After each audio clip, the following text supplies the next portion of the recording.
Bonjour mes amis, que Dieu vous bénisse, que le Saint-Esprit vienne remplir votre vie, compléter votre vie, donner la joie parfaite que le Seigneur Jésus a demandé au Père dans sa prière. Père, ce que je veux, c'est qu'ils aient la même joie que tu m'as donnée, la joie parfaite. La joie parfaite de Jésus, c'est le Saint-Esprit. Mais non la joie parfaite du Seigneur Jésus que ceux qui naissent de Dieu, qui sont enfants de Dieu. Quiconque a été engendré par l'Esprit de Dieu. Bien, j'aimerais que vous sachiez, que vous preniez connaissance, que vous laissiez demeurer en vous cet enseignement que Jésus donne, cette alerte que Jésus nous donne et que lui seul pourrait donner. Ni apôtre, ni prophète, personne ne pourrait parler de l'histoire de Lazare et du riche là de Babylone s'il n'était présent, s'il n'avait pas vu ce qui s'est passé à cette époque. Jésus seul, qui est Dieu, et était déjà, avant de venir au monde, il a vu tout ce qui est arrivé à Babylone. Donc il dit, vous avez besoin d'avoir cette conscience, votre âme, mon âme, nos âmes dépendent de notre décision spirituelle, de notre tête, de la décision que nous prenons dans notre tête. Ce n'est pas une question de sentiment, mais d'intelligence, de sagesse et de foi intelligente.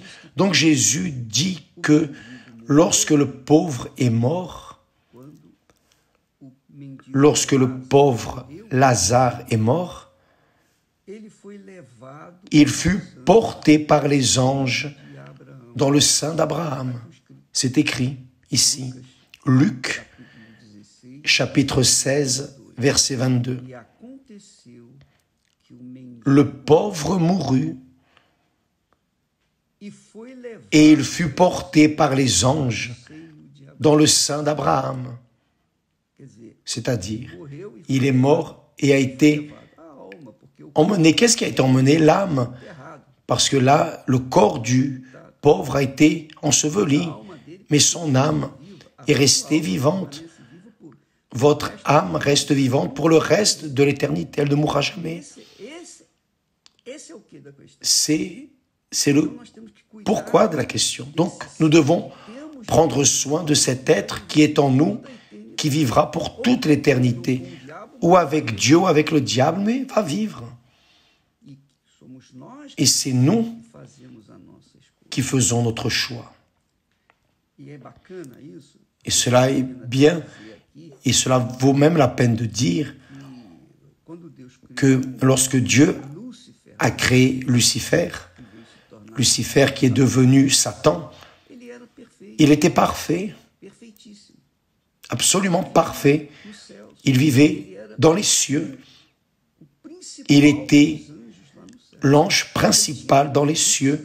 Il avait tout, il n'avait besoin de rien, absolument besoin de rien. Mais en lui, il y avait un espace qui était sa propre volonté. Dieu n'enlève pas notre libre arbitre. Dieu n'impose rien à personne, encore moins sa volonté.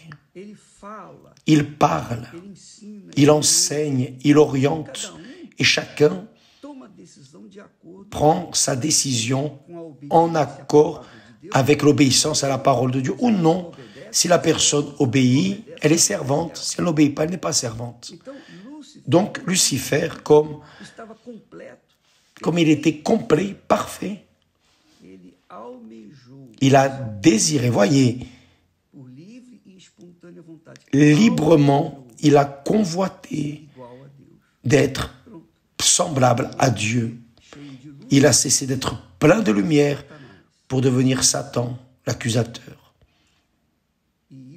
Et cela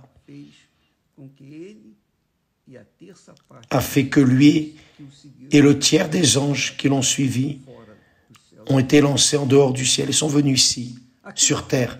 Ici sur terre, ils travaillent aussi. Et vous qui me regardez en cet instant, devez avoir cette conscience.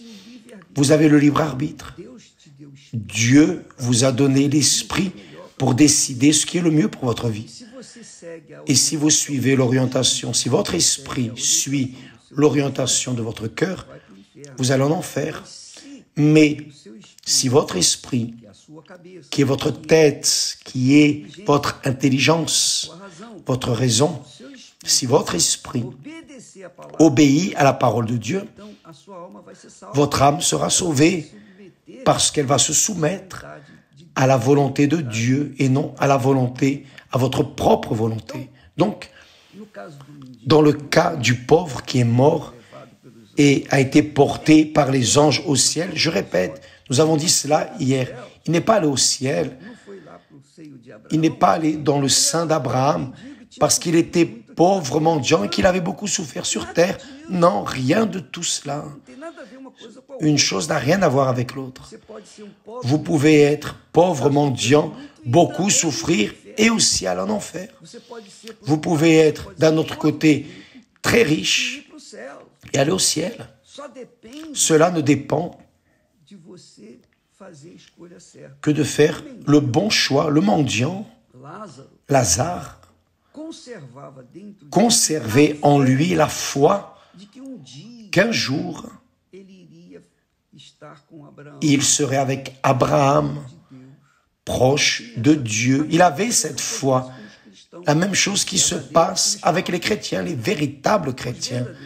Les vrais chrétiens portent en eux cette foi que Jésus reviendra.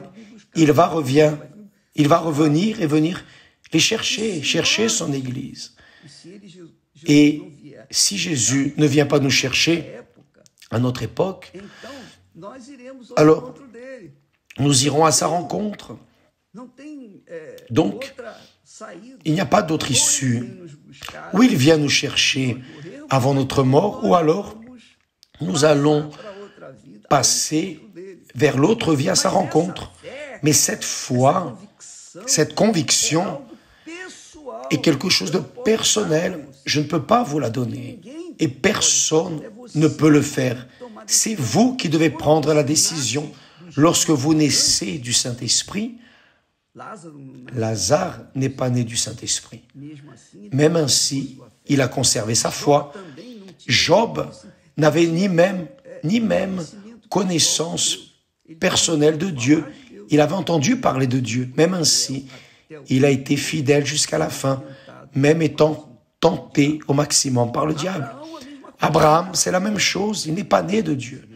Mais Dieu s'est révélé à lui. Il a été fidèle au Seigneur durant tous les jours de sa vie. Et c'est arrivé avec les autres prophètes. Mais dans notre ère, après que Jésus soit venu au monde et donné sa vie pour nous, nous conservons cette conviction, non seulement parce que nous connaissons son histoire, mais parce que le Saint-Esprit qui est venu le remplacer est venu sur nous et nous a fait naître de nouveau, nous a fait enfants de Dieu, nous a donné le pouvoir de devenir enfants de Dieu. Bien sûr, si vous n'êtes pas né du Saint-Esprit, vous ne comprenez pas cela. Vous pouvez comprendre ce qui est écrit dans la Bible, mais non sa révélation. Vous pouvez comprendre intellectuellement la parole et même ainsi, ne pas être né du Saint-Esprit. Parce que quiconque est né de Dieu, ce sont les enfants de Dieu, véritablement enfants de Dieu, ce sont ceux qui naissent de lui. Parce que si vous ne naissez pas de Dieu, comment allez-vous être son enfant? Ce n'est pas possible. Donc, Pour naître de Dieu, vous devez naître d'eau. Vous devez mourir pour le monde. Vous ne pouvez pas avoir de vie. Vous devez mourir pour le monde et cela arrive quand la personne est baptisée dans les eaux. Et ensuite, elle est baptisée du Saint-Esprit. Le Saint-Esprit vient et fait d'elle une nouvelle créature. Donc, là oui, elle a l'assurance, la certitude qu'elle est enfant de Dieu. Le diable a prêché dans le monde entier que tout le monde est enfant de Dieu. C'est ça. Mais voyez, mes amis, voyez, faites attention, le véritable enfant de Dieu, le premier enfant de Dieu, le Seigneur Jésus qui est venu dans ce monde, la première tentative de Satan a été de lancer des doutes dans la filiation de Jésus comme enfant de Dieu. Parce qu'il dit, dans le désert, il a dit, si tu es enfant de Dieu, c'est ce que le diable a dit à Jésus, si tu es fils de Dieu, 2 fois le diable a dit, si tu es fils de Dieu. Donc, le diable travaille avec cette théorie pour ceux qui sont nés de Dieu. Mais ceux qui sont nés de Dieu n'ont pas de doute, n'ont pas peur, n'ont pas de crainte, ne restent pas préoccupés, anxieux. Ceux qui sont véritablement nés de Dieu ont le Saint-Esprit en eux qui confirme cela. C'est une chose personnelle, ce n'est pas moi qui vais confirmer votre filiation avec Dieu. Ah, vous êtes enfant de Dieu ou vous n'êtes pas enfant de Dieu. Non, je n'ai pas cette capacité de juger qui est, qui n'est pas. J'ai la capacité d'examiner moi-même. Et je ne peux parler que pour vous et moi, parce que lorsque nous naissons de Dieu, là oui, nous sommes enfants de Dieu. Parce que il est écrit que le Saint-Esprit, le propre Saint-Esprit, confirme avec notre esprit, notre tête, notre intelligence, notre intellect, que nous sommes enfants de Dieu. Et lorsqu'il ne confirme pas, la personne a des doutes. Et si la personne a des doutes, c'est parce qu'elle n'est pas enfant de Dieu. C'est la réalité. Où vous êtes, ou vous n'êtes pas enfant de Dieu. Ce n'est pas parce que vous appartenez à l'Église universelle, que vous êtes membre effectif, que vous faites vos offrandes, donnez vos dîmes. Vous êtes cette créature qui aide d'autres personnes. Faites le bien, la bonté aux autres personnes que vous êtes enfant de Dieu.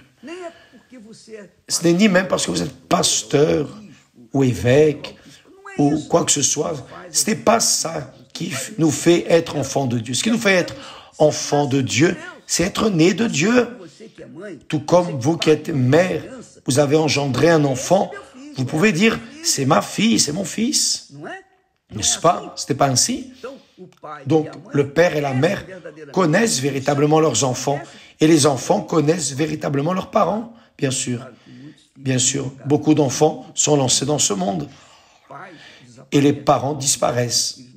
Les enfants ne connaissent pas les parents. C'est un autre sujet. Mais quand la personne engendre un fils, elle le sait. Et l'enfant qui est engendré d'une personne sait qui est le père et la mère. C'est la même chose en relation à la filiation avec Dieu. Quand la personne est née de Dieu, elle porte en elle cette certitude absolue qu'elle est de Dieu et il n'y a pas de diable qui puisse arracher cette foi d'elle. Et encore moins arracher la certitude que Jésus va venir la chercher ou que nous irons à sa rencontre. C'est la réalité. Jésus a dit, celui qui croit en moi ne mourra jamais. C'est-à-dire, nous ne mourrons pas quand la personne née de Dieu, née véritablement de Dieu, elle ne mourra jamais, jamais. Donc, mes chers amis, cette foi que nous avons aujourd'hui, une foi vivante dans l'Esprit de Dieu qui est vivant, qui habite en ceux qui sont ses enfants, Lazare n'avait pas. La seule référence de Lazare était Abraham. Même ainsi, il s'accrochait à la foi abrahamique, tout comme le riche. Nous allons voir ça demain. Nous allons traiter de ce sujet demain, la mort du riche. Pourquoi est-il allé en enfer? Nous l'avons déjà dit, mais nous allons parler de ce sujet.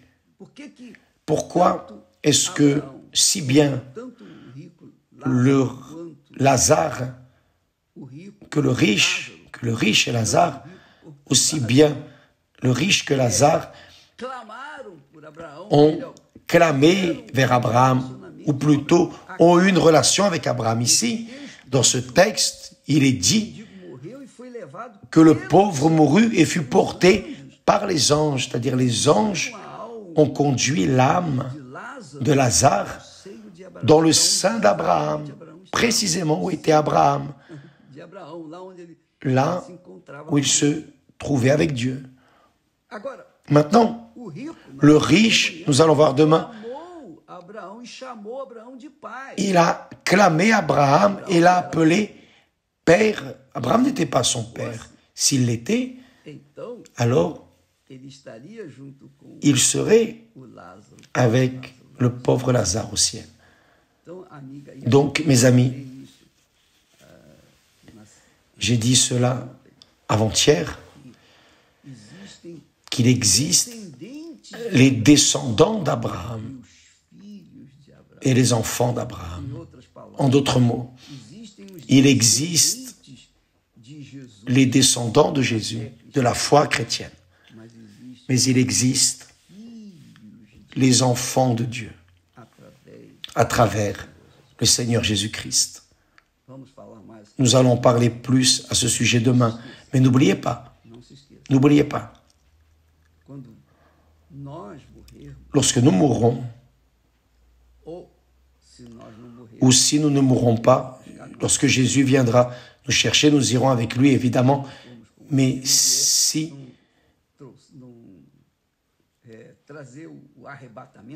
ne vient pas avec l'enlèvement, s'il n'y a pas l'enlèvement de l'Église, alors nous irons à sa rencontre. Cette foi que je porte et que vous devez certainement aussi porter, c'est la même foi du pauvre mendiant Lazare. Il avait la foi qu'un jour, sa vie changerait. Cette espérance, cette foi qu'il conservait en lui, le faisait tolérer toute la situation cruelle qu'il vivait. Il ne s'est pas désespéré, il n'a pas renié la foi, il n'a pas dit « Ah, je ne veux plus aller à l'église, je ne veux plus Jésus ». Non, non, non, non. En aucune manière. Parce que si nous sortons de Jésus, où allons-nous, n'est-ce pas? Restez avec Dieu, mes amis. Demain, nous allons parler plus de ce sujet. Parce que c'est comme il est écrit là en Jean. Ceux qui ont reçu Jésus, Dieu leur a donné le pouvoir de devenir enfants de Dieu. Enfants de Dieu. C'est le plus grand honneur, la plus grande gloire, la plus grande richesse que l'être humain peut avoir en lui. Et je dis cela parce que c'est ainsi que je me considère. Mon plus grand honneur, ma plus grande gloire, ma plus grande richesse, ma plus grande gloire, c'est d'être enfant de Dieu. Et le diable peut essayer, comme il veut, qu'il n'enlèvera jamais cela de moi. Il n'a pas ce pouvoir, d'accord? Que Dieu vous bénisse tous et à demain au nom du Seigneur Jésus. Amen.